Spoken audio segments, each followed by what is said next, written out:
Welcome everybody to Wild Eye Wednesday. This is Bronco Juggalo, and tonight I am reviewing the film Party Night. Directed by Troy Escamilla, who has done other movies that I really do enjoy.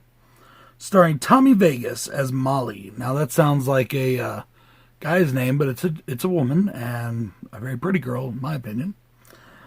Ryan Poole as Andrew, and Billy Brannigan as Travis.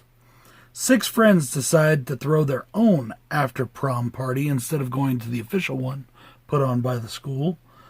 Well, they have an uninvited guest. And that uninvited guest is out to hack, slash, and otherwise brutality his way through the friends. Yeah, that was my own weird little play on words there. Now, this is an 80s throwback film. And it does really feel like one. I really had a lot of fun with the movie. There is a couple cons that I have, but overall, it is a fun movie. Now, keep in mind, this is a lower budget slasher film. It is an independent film. So, not every aspect of it is perfect, but where they may not have some of the technical skills down pat, they definitely have the heart. Now, things about this that I thought were cons. Travis starts whining about his girlfriend fucking him. What the fuck? What kind of guy, especially a teenage guy, gets his girlfriend's like, no, stop. All you care about is sex. I'm sorry, but that does not exist. Even if you're gay and you got a boyfriend or a girlfriend and you're whatever, and I'm going to say a boyfriend because if you're a teenage boy, even if you're gay, you care about sex. It doesn't matter what your orientation is. A teenage boy has sex on the mind. Now, let's see. Okay, so there were some few sound issues. Like, during the kills, a lot of times the sound would go off, and I'm not sure why that was. It could be the same thing with what Chuck Connor was talking about, to where the music would fuck up with the sound, so the sound for the kills were just off. But, yeah, the sound did fuck up a few times during the film. But it really did not detract from the movie. Now, a small spoiler here. I'm going to save this one, actually. I'm going to save this final con till I finish my pros, because it kind of ties in with the pro. So, one of the pros that I fucking love is that the final chase is a lot of fun. I thought it was. And it kind of harkened back, for me, to the original Friday the 13th. Now, some people have criticized that chase scene over the years, and I don't see why. I thought it was brilliant. Now, there is a very brutal pot and pan kill that I fucking loved. And, man, that's a very innovative way to use pots and pans in a slasher film. For me, this movie actually brought back a lot of memories of me and my friends when I lived in Denver. Now, after high school and after some college, I moved to Denver to finish my degree. I thought I would be able to finish it there, go to school. Well, it turns out that that's not the smartest thing to do when you have no financial backing behind you. Now, if you're a rich kid, you can go on your mommy and daddy's dime, or if you've got grants or all that stuff, that's fine. Well, I had the grants that I had run out, and I had actually lost a couple scholarships that I was trying to get. So I thought I could go up to Denver and go to school just as easily as I could anywhere else.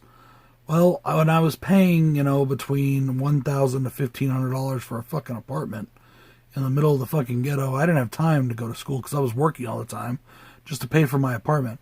In fact, I was so broke that I hardly ever had beer money for when we would throw parties, or alcohol money. But my friends did. Now, a lot of my friends at that time, of course, this was my early 20s. It was actually my 19 to 21 years, and 22.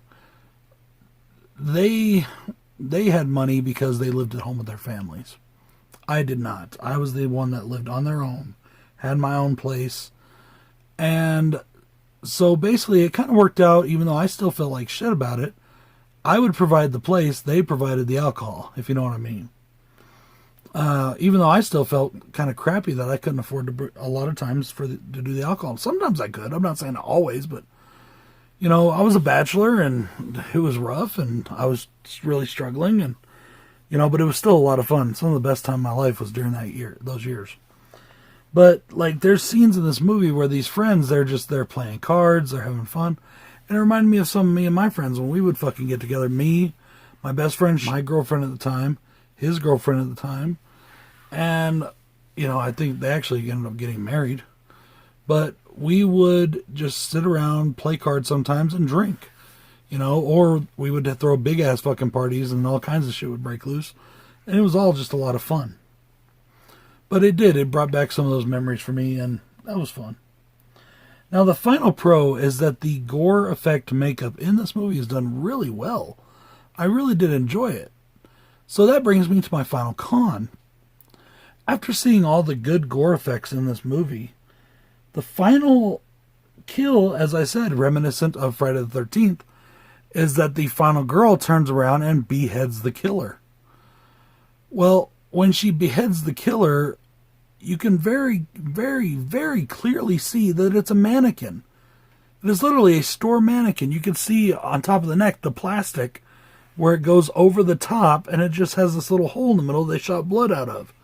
It is the head of a store mannequin. If you ever worked in a store that had mannequins and you ever take the head off of one, you'll notice that there's just better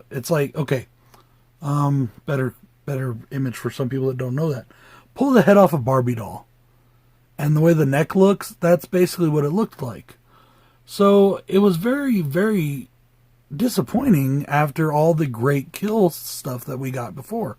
Now, I don't know if they had run out of money. I don't know if they just didn't know how else to pull that off. But that did kind of disappoint, even though I did really enjoy the kills for the most part. And I enjoyed the makeup effects of those kills. I do have to say overall that Party Night is a fun and interesting little slasher film. There are times where it is a little slow, but then it picks up.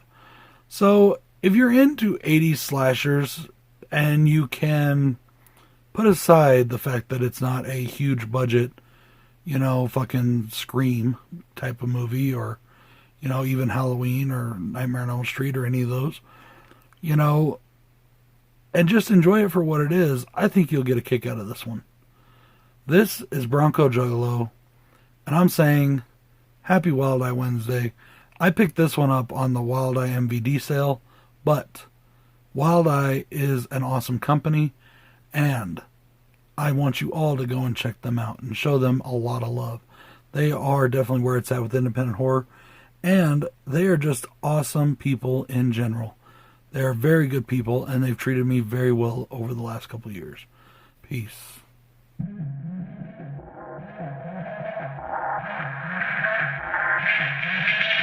Sometimes you just gotta ignore your enemies. Sometimes you just gotta make them bleed. I've headed up to here with all the fake shit. Fake friends huddled up, that's a snake pit. King Kong, about to rumble on some ape shit. Stab you with some scissors.